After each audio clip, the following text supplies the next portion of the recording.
Welcome to Organo Hacks. हमारे video को like, share और सब्सक्राइब करें। जैसा कि आपने वीडियो के डिस्क्रिप्शन में नेम पढ़ लिया था कि हम आज पढ़ने वाले हैं नेम रिएक्शन, जिसे मोस्टली नेमिंग रिएक्शन भी कह देते हैं। इसमें हमारा पहला रिएक्शन आता है फिटिक रिएक्शन। आइए देखते हैं फिटिक रिएक्शन क्या है। फिटिक रिएक्शन की ब्यूटी क्या है? डायरेक्टली हम हेलो एरिन से डाइफिनाइल बनाते हैं। फिटिक रिएक्शन की ब्यूटी क्या है कि हम डायरेक्टली हेलो एरिन से डाइफिनाइल बनाते हैं। हम इसमें क्लोरोबेंजीन जो है हेलो एरिन 2 क्लोरोबेंजीन लेते हैं और उसके साथ Na में रिएक्शन करवाते हैं। क्योंकि Na पर प्लस होता है और Cl पर माइनस होता है, इसलिए कि बॉन्ड बनाकर निकल जाता है, तो हमारा NaCl product as a by product वो बाहर निकल जाता है और हमारा बेंजीन और बेंजीन मिलकर डाइफिनाइल बनाते हैं। तो ये हो गया हमारा फिटिक रिएक्शन। सेकेंड रिएक्शन पढ़ते हैं हम Wurtz Fittig reaction. Fittig reaction में हमने क्या पढ़ा कि एराइल और एराइल को जब मिलाते हैं तो हमारा डाई एराइल बनता है। तो यहाँ पे वुड्स फिटिंग रिएक्शन है। वुड्स फिटिंग रिएक्शन पढ़ने से पहले हम पढ़ते हैं वुड्स रिएक्शन। वुड्स रिएक्शन क्या है? हम हेलो एल्केन से डायरेक्टली एल्केन बनाते हैं। इसकी ब्यूटी क्या है? हेलो एल्केन से डायरेक्टली हम एल्केन बनाते हैं। तो ये रिएक्शन क्या है? Halo alkane plus halo alkane के साथ हम जब भी सोडियम डालते हैं तो हमें मिलता है एल्केन।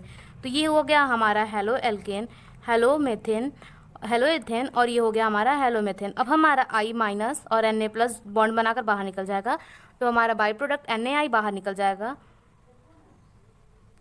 तो हमारा NaI as a by product बाहर निकलता है और CH2 CH3 CH2 और CH3 ये हमारा एल्केन प्रोडक्ट मिलता है। तो ये हो गया हमारा वुड्स रिएक्शन और ये हो गया फिटिंग रिएक्शन। तो हम नेम से जान जाएंगे वुड्स रिएक्शन में वो रिएक्शन होगा जिसमें हम हेलो एल्केन से एल्केन बनाएंगे और फिटिंग रिएक्शन में हेलो एरिन से डाइफिनाइल बनाएंगे। तो अब जब हम दोनों रिएक्शन को मिलाकर पढ़ रहे हैं तो हम इसमें लेंगे हेलो एरिन और हेलो एल्केन से, जिससे डायरेक्टली हमारा बनेगा एल्किल बेंजीन। तो इस रिएक्शन की ब्यूटी क्या है? हेलो एरिन और हेलो एल्केन को जब भी हम कभी मिलाते हैं तो हमारा रिएक्शन मिलता है एल्किल बेंजीन। तो यहाँ हमारा देखिए है क्लोरोबेंजीन और उसके साथ ये है सोडियम और उसके साथ ही हम ले लेते हैं हेलो एल्केन। हम मिलाएंगे NaCl as a by product हमारा बाहर निकल जाएगा और यहाँ पर हमारा एल्किल बेंजीन जो है कि मेथिल बेंजीन हमें प्रोडक्ट मिल जाएगा। तो ये हो गया आज का हमारा 3 रिएक्शन कंप्लीट। तो वुड्स फिटिंग रिएक्शन हमारा एक ऐसा रिएक्शन है जो हमारे कंपटीशन में डायरेक्टली पूछ लेते हैं। आइए तो बढ़ते हैं हम अपने आगे की रिएक्शन की तरफ। तो हमारी चौथी रिएक्शन है कैनिजारो रिएक्शन। कैनिजारो रिएक्शन की ब्यूटी क्या है? इसकी ब्यूटी ये है कि हम एक एल्डिहाइड रिएक्टेंट लेते हैं जिसका प्रोडक्ट हमें एक ऑक्सीडाइज्ड और दूसरा रिड्यूस्ड मिलता है। तो आइए देखते हैं रिएक्शन क्या है। इसकी ब्यूटी क्या है? हम एक एल्डिहाइड जिसमें हम HCHO के साथ HCHO को जोड़ते हैं, जिसमें हमारा एक ऑक्सीडाइज्ड होगा और दूसरा रिड्यूस्ड होगा। तो हमारा यहाँ पर ये रिएक्शन, इसको देखिए, ये हमारा प्रोडक्ट, इसमें से एक बॉन्ड जब टूटता है और एक H जुड़ देता है अगर, तो ये हमारा रिड्यूस्ड हो गया और उसके साथ ही यहाँ पर जैसे ही Na जुड़ेगा ये हमारा प्रोडक्ट ऑक्सीडाइज्ड हो जाएगा। कैनिजारो रिएक्शन पढ़ रहा है तो हम इसको अब पढ़ लेते हैं एल्डिहाइड के लिए। तो ये हो गया हमारा एरोमेटिक एल्डिहाइड। इसमें भी सेम वही होगा कि हम एरोमेटिक एल्डिहाइड के साथ एरोमेटिक एल्डिहाइड और उसमें 50% NaOH जैसे ही डालेंगे हमारा एक प्रोडक्ट रिड्यूस्ड हो जाएगा और एक प्रोडक्ट ऑक्सीडाइज्ड हो जाएगा। ऑक्सीडाइज्ड प्रोडक्ट में बस ध्यान रखिएगा कि वो Na जुड़ा होगा और यहाँ पर H जुड़ा होगा। तो अब जैसे ही हम देखते हैं रिएक्शन, तो यहाँ पर एक हमें प्रोडक्ट मिलता है बेंजीन अल्कोहल और ये हो गया हमारा सोडियम बेंजोएट। तो आइए बढ़ते हैं हम अपने 5th रिएक्शन की तरफ, जो है हमारा क्लेमेंसन रिडक्शन रिएक्शन। इस रिएक्शन में जनरली क्या होता है कि हमारा एल्डिहाइड और कीटोन हाइड्रोकार्बन में चेंज हो जाता है, जिसके लिए हमारा कैटलिस्ट होता है जिंक और मरकरी का एमलगम, उसके साथ कॉन्क HCl। तो आइए देखते हैं रिएक्शन। जब भी हम कभी एल्डिहाइड में 4H और जिंक मरकरी के एमलगन के साथ कॉन्क HCl डालते हैं तो हमें मिलता है एथेन, जो कि हमारा हाइड्रोकार्बन है। सेकंड हम लेते हैं कीटोन। कीटोन में जब भी हम कभी 4H के साथ जिंक Hg का एमलगम और कॉन्क HCl डालते हैं तो हमें मिलता है प्रोपेन। हम जनरली दोनों रिएक्शन में क्या देख रहे हैं कि हमारा जो एल्डिहाइड ग्रुप है और कीटोन ग्रुप है वो रिड्यूस हो जा रहा है, इसलिए हम इसे बोलते हैं क्लेमेंसन रिडक्शन रिएक्शन। तो आइए हम अपने बढ़ते हैं 6th रिएक्शन की तरफ, जो है हमारा बाल-शीमन रिएक्शन। बाल-शीमन रिएक्शन एक ऐसा रिएक्शन है जिसकी ब्यूटी क्या है कि डिकम्पोजिशन ऑफ डाइओजोनियम फ्लोरोबोरेट, जो हमारा डाइओजोनियम फ्लोरोबोरेट है, टू अराइल फ्लोराइड। हम जो इसमें तुरंत ही डिकम्पोज करा के डाइओजोनियम फ्लोरोबोरेट से अराइल फ्लोराइड यानी कि फ्लोरोबेंजीन बना लेते हैं। तो आइए इसका रिएक्शन देखते हैं। हम यहाँ पर लेते हैं बेंजीन डाइओजोनियम क्लोराइड। जैसे ही हम बेंजीन डाइओजोनियम क्लोराइड में HBF4 डालते हैं, Cl रिप्लेस होता है BF4- से और हमें प्रोडक्ट मिलता है N2 + BF4- बेंजीन पर। और जैसे ही हम इसे हीट देते हैं, ये हमारा रिएक्शन बेस लिविंग ग्रुप होता है, इसलिए ये तुरंत सारे चीज़ को छोड़कर निकल लेता है और हमारा जो बचता है वो होता है हमारा फ्लोरोबेंजीन। तो हमारा ये बाल-शीमन रिएक्शन हो गया। अब आगे बढ़ते हैं डाइओजोटाइजेशन रिएक्शन में। डाइओजोटाइजेशन रिएक्शन एक बहुत ही इंपॉर्टेंट और बहुत ही ऐसा रिएक्शन है जिसका अगर ये ना हो तो बेंजीन पर कभी न्यूक्लियोफिलिक रिएक्शन ना हो। तो आइए अब देखते हैं कि डायोजोटाइजेशन रिएक्शन की ब्यूटी क्या है। इसकी ब्यूटी ये है कि एनिलीन को ये डायरेक्ट बेंजीन डाइजोनियम क्लोराइड में कर देता है। अब ये हमारा सॉल्ट है जो कि बहुत मोस्ट इंपॉर्टेंट रिएक्शन है हमारा किसी भी न्यूक्लियोफिलिक रिएक्शन को करने के लिए। तो हम देखते हैं कि ये इस रिएक्शन में क्या है। एनिलीन में जब भी कभी हम HNO2 के साथ में NaNO2 और HCl 273 से 278 केल्विन पर डालते हैं तो हमें जो प्रोडक्ट मिलता है वो हमारा होता है बेंजीन डाइजोनियम क्लोराइड। ये सॉल्ट होता है इसलिए, और ये एक बेस्ट लिविंग ग्रुप होता है इसलिए बेंजीन पर न्यूक्लियोफिलिक सब्स्टिट्यूशन रिएक्शन हो जाता है।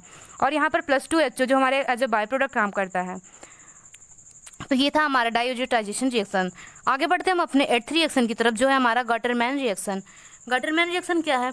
अब हम जो कुछ रिएक्शन पढ़ेंगे वो हमारा डायोजोटाइजेशन रिएक्शन का ही पार्ट होगा। जैसे गटरमैन रिएक्शन में क्या होता है कि हम बेंजीन डाइजोनियम क्लोराइड को जब भी कभी कॉपर पाउडर डालते हैं हम उसमें, और कॉपर पाउडर के साथ HCl डालते हैं तो हमें जो प्रोडक्ट मिलता है वो हमारा होता है क्लोरोबेंजीन के साथ N2 हमारा एक बेस लिविंग ग्रुप है इसलिए वो छोड़कर निकल जाता है और हमें मिल जाता है क्लोरोबेंजीन। उसी तरह हम गटरमैन रिएक्शन में CuHBr जब भी डालते हैं बेंजीन डाइजोनियम क्लोराइड में तो हमें जो प्रोडक्ट मिलता है वो हमारा तो ब्रोमोबेंजीन।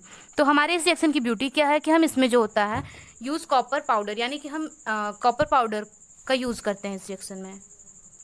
तो आइए बढ़ते हैं हम अपने 9th रिएक्शन की तरफ जो है हमारा सेंडमेयर रिएक्शन। सेंडमेयर रिएक्शन में क्या होता है, बेंजीन डाइजोनियम क्लोराइड में हम CuCl, CuBr और CuNCN जैसे ही डालते हैं तो ये हमारा बेस्ट लिविंग ग्रुप होता है, ये छोड़कर निकल जाता है और हमें मिलता है CuCl डालने पर क्लोरोबेंजीन, CuBr डालने पर ब्रोमोबेंजीन और CuCN डालने पर साइनोबेंजीन।